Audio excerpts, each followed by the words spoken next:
তো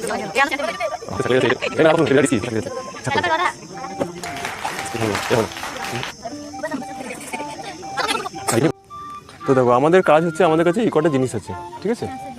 এইটা এটা ফ্লাক্স আর এই কালারিং জল। তো এই চারটের মধ্যে তোমাকে জিনিসটা নিয়ে কিছু একটা এমন কিছু করবে যেটাতে কি হবে, এই জল এর মধ্যে ঢোকাতে হবে। হ্যাঁ, যতটা পারবে তুমি। হ্যাঁ, যতটা জল পারবে না, ওটাকে তুলে নয়, ওটা নামানোই থাকবে। হ্যাঁ, ওটা নামানোই থাকবে, কিন্তু ওই জলটাকে ওখানে তুলতে হবে, মানে ওই জলটা যেন ওর মধ্যে ঢুকে যায়। ওরা বুদ্ধি লাগিয়ে রঙিন জলটাকে উপরে তোলার নিজেদের মতো চেষ্টা করতে লাগলো।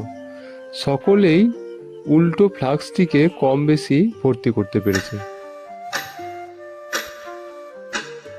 আসলে মোমবাতি জ্বালিয়ে তার উপর ফ্লাক্স উল্টে দিলে ভিতরের হাওয়া গরম হয়ে ছড়িয়ে যায়।